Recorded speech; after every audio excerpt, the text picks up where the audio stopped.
नील पीछे हटकर कपड़े ठीक करने लगा और मुस्कुराते हुए ऑफिस के अंदर चला गया। गौतम एकटक उसे जाता हुआ देखता रहा और कुछ ही देर बाद अवनी के साथ वो भी अंदर चला गया। अग्रवाल ग्रुप के अंदर जाते ही गौतम वेटिंग रूम में बैठ गया और अवनी कॉन्फ्रेंस रूम की तरफ चली गई, जहां आज नील का कॉन्ट्रैक्ट साइन होने जा रहा था। कॉन्ट्रैक्ट साइन होने की खुशी गायत्री देवी के चेहरे पर साफ दिखाई दे रही थी। कॉन्फ्रेंस रूम के अंदर आते ही अवनी ने देखा गायत्री देवी और नील उसका डिजाइन टेबल पर रखकर अभिनव गुप्ता का इंतजार कर रहे थे। वहीं टेबल के आसपास ऑफिस के कई लोग बैठे थे, लेकिन अवनी को आज बैठने की भी परमिशन नहीं थी। वो चुपचाप एक कोने में जाकर खड़ी हो गई। कॉन्फ्रेंस रूम के दरवाजे से अभिनव की सेक्रेटरी अंदर आ गई और बड़े ध्यान से टेबल पर रखा डिजाइन देखने लगी। सेक्रेटरी को देखते ही गायत्री देवी के मन में सवाल चलने लगे। देखते ही देखते सेक्रेटरी ने अपने हाथ में पकड़ी फाइल टेबल पर रख दी और कुर्सी पर बैठ गई। अभिनव सर नहीं आए अभी तक, उनकी जगह पर आप कॉन्ट्रैक्ट के लिए। मैं यहाँ कॉन्ट्रैक्ट के लिए नहीं आई, मैं ये बताने आई हूं कि मिस्टर नील के साथ अवतार ये डील कैंसिल कर रहा है।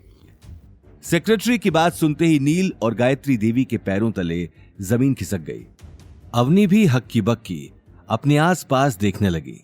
आपको कोई गलतफहमी हुई है, आज तो मिस्टर नील के साथ कॉन्ट्रैक्ट होना था।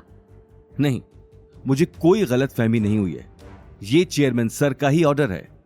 नील का चेहरा गुस्से में लाल हो चुका था। वो अपने आप को रोक नहीं पाया और कुर्सी से उठकर खड़ा हो गया। क्या ये चेयरमैन सर का ऑर्डर है, या फिर तुम अपने मन से ही बातें बनाई जा रही हो? मुझे इस सर से बात करनी है, कहां है वो? चुप रहो नील, तुम्हारा दिमाग खराब हो गया है। गायत्री देवी ने उसी वक्त नील को डांटकर कुर्सी पर बिठा दिया। सेक्रेटरी का गुस्से भरा चेहरा देखते ही वो मौके की नजाकत को समझ चुकी थी। आई एम सॉरी, वो दरअसल मिस्टर नील को शायद इतनी समझ नहीं है। उसकी तरफ से मैं आपसे माफी मांगती हूँ, लेकिन ये अचानक कॉन्ट्रैक्ट ना करने की बात। इससे पहले कि गायत्री देवी आगे कुछ कह पाती, सेक्रेटरी ने उसकी बात काट दी और नील को घूर कर देखने लगी। मैं यहां आपको सिर्फ ये बताने आई हूं कि अवतार ग्रुप अब से मिस्टर नील के साथ मिलकर काम नहीं करेगा।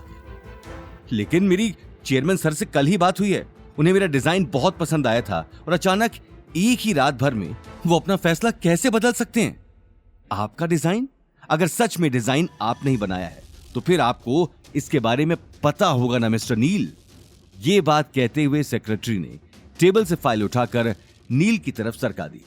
फाइल खोलते ही नील का गला सूख गया।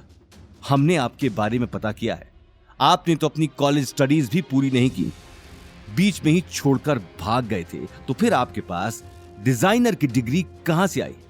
और तो और आपके अब तक के बनाए हुए सारे डिजाइन्स भी हमने देखे हैं, उनमें से एक भी डिजाइन ऐसा नहीं था जिसे देखकर आपको काम दिया जाए। तो फिर आपको अचानक क्या हो गया कि आपने इतना अच्छा डिजाइन बना दिया?